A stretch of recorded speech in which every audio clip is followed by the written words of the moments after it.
से लोग अलग हटाएं, जो भी राज्य सरकारें हो या केंद्र सरकार, इस पर राजनीति नहीं करें।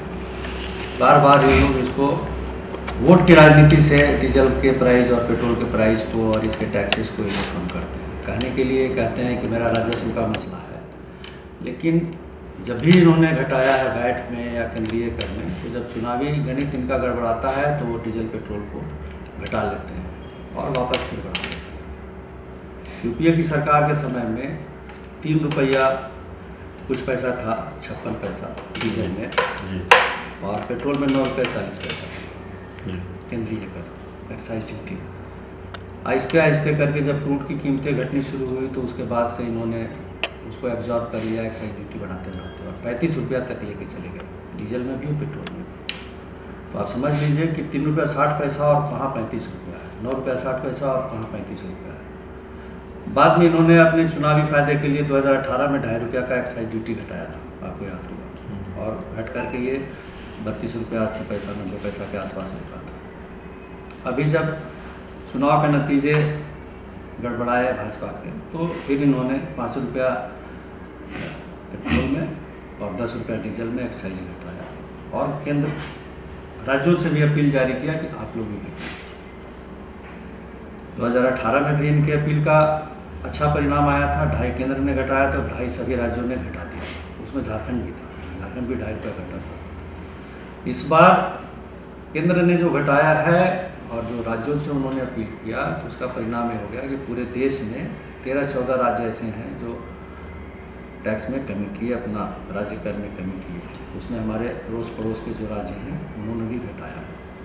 तो एक तो पहले से ही आप देख रहे हैं कि पिछले 5 साल से हम लोग इस बात को उठाते आ रहे हैं। झारखंड के परिप्रेक्ष्य की अगर हम बात करें तो झारखंड में हम लोगों ने रघुवर जी के समय से इस बात को उठा रहे हैं कि भाई आप डीजल के वैट के दामों में कमी करें, लेकिन सरकार सुन नहीं रही थी। तो अभी तो हेमंत सरकार है। अब जब पॉलिटिकल, वो लगातार हमारी मांग जारी है। हेमंत सरकार को हमने कितनी बार चिट्ठी लिखी है, ट्वीट किया है, हमारे जो रामेश्वर राव हैं जी उनको हमने किया है, कांग्रेस के प्रभारी RPN सिंह जी थे, पिछली बार जब आए थे उनको हम लोगों ने एक मेमोरेंडम दिया था कि भाई इसकी कीमतें घटनी चाहिए, वैट का दर घटना चाहिए, क्योंकि झारखंड सबसे महंगा स्टेट हो गया है।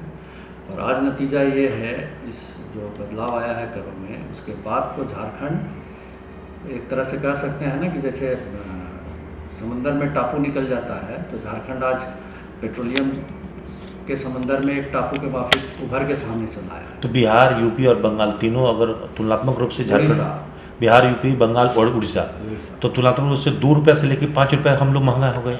जी, यूपी से हम लोग तकरीबन 5 रुपये के आसपास महंगा हो गए हैं। बंगाल से हम 2 से 3 रुपया है, अलग अलग बॉर्डर पे है, क्योंकि प्राइस पर अलग अलग तय करता है, तो 2 से 3 रुपया बंगाल से महंगा है।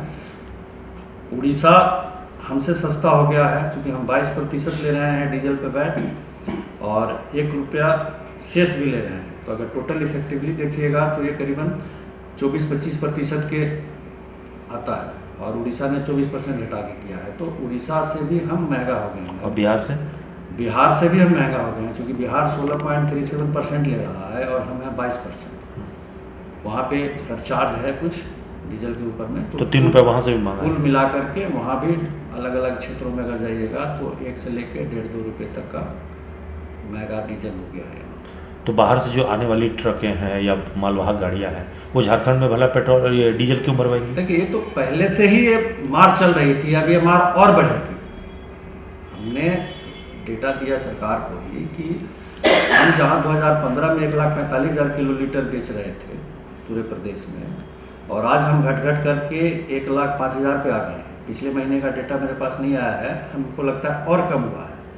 सतही तौर पे जो कंपनी के लोगों से मैंने बात किया, पिछले महीने में डीजल की बिक्री में 20% की भारी गिरावट दर्ज हुई है झारखंड में, तो पिछले वर्ष की तुलना में। कोरोना में अक्टूबर मास में जितनी बिक्री हुई थी उसके तुलना में अक्टूबर 2021, जबकि कोरोना नहीं है, इकोनॉमी हमारा ग्रोथ कर रहा है, उसके बावजूद झारखंड में डीजल की बिक्री 20% नेगेटिव दर्ज हुआ है। तो अभी अगर 5% कम हो जाए तो झारखंड में, तो कितना हमारे को राजस्व हो सकता है सालाना फायदा? देखिए, आज हम अखबार भी देख रहे थे, कुछ अखबारों ने अपना लिखा है कि सरकार अगर घटाती है तो 1400 करोड़ रुपए का नुकसान होगा। मुझे ये समझ में नहीं आता है कि ये जो गणित है वो उनको कहाँ से मिला और कैसे मिला। मेरे हिसाब से मैं सरकार से कहता हूँ, सरकार मुझसे बात करे, इनके पदाधिकारी मुझसे बात करें, मैं उनको हिसाब जोड़ करके दिखाता हूँ। उनको साल का 600 करोड़ से ऊपर का मुनाफा है अगर वो प्राइस घटाते हैं तो। आम के आम, गुठलियों के दाम। जनता को सस्ता तेल मिलेगा अगर 5% कम करते हैं तो। 5% अगर ये घटाते हैं तो इनका वैट में कमी होगा 3 रुपया 61 पैसा के करीब। अभी जो वर्तमान एक्साइज ड्यूटी घटने के बाद जो बेसिक प्राइस बचा है उसमें अगर 5% घटाते हैं तो डीजल में इनको 3 रुपया 61 पैसा पर लीटर नुकसान होगा। 1,05,000 किलो लीटर ये बेचते हैं महीने का। अगर 1,05,000 किलो लीटर को 3 रुपया 61 पैसा के हिसाब से गुना कर दीजिए, ये बहुत सिंपल है, तो आपको 38 करोड़ रुपया के आसपास महीने का नुकसान आएगा जी। लेकिन ये 3 रुपया 61 पैसा अगर घटाते हैं तो इनकी बिक्री में जो इजाफा है, वॉल्यूम बढ़ जाएगा। आज जो बड़े ग्राहक यूपी दूसरे प्रदेशों से ला रहे हैं उसका वॉल्यूम करीब 30,000 है। ये सरकार के पास डेटा है, उन्हीं के प्रदेश में आ रहा है, डेटा अपना मंगा लें। और रेवेन्यू अगर घटने के बाद में करीबन 12,000 रुपया प्रति केल, 12,281 रुपया पर केल इनको मिलेगा। तो 30,000 किलो लीटर जो अभी इनको नहीं बिक रहा है उस पर इनको 12,281 के हिसाब से मिल जाएगा। प्लस जो रिटेल है, जो हम 1,45,000 बेचते थे आज 1,00,000 बेच रहे हैं, उसमें भी 40-45,000 किलो लीटर का इनको जंप मिलेगा, सेल में वॉल्यूम मिलेगा। तो इनको 650 करोड़ से तो फायदा कुल मिला करके इनको महीने का आमदनी होगी 90 से 95 करोड़ रुपया और इनका घाटा हुआ, नुकसान हुआ 38 करोड़ रुपया का। तो ओवरऑल अगर आप बात करिएगा तो ओवरऑल इनको 40-50 करोड़ रुपया महीने का, मतलब साल में 600 करोड़ का इनको मुनाफा होगा। और यही बात मैं बार बार कहता हूँ कि मुख्यमंत्री बैठे हैं, हम लोग बैठे हैं, ऑयल कंपनी के लोगों को बुला लें और अपने पदाधिकारियों को बैठा लें और समझ लें। और यही वक्त है कि बढ़ती महंगाई से जनता को राहत देने का, क्योंकि डीजल का प्राइस जैसे ही घटेगा तो जो भी कंज्यूमर्स आइटम है, चाहे वो तेल हो, आटा हो, दाल हो, सब चीज़ों की कीमतों में कमी आएगी।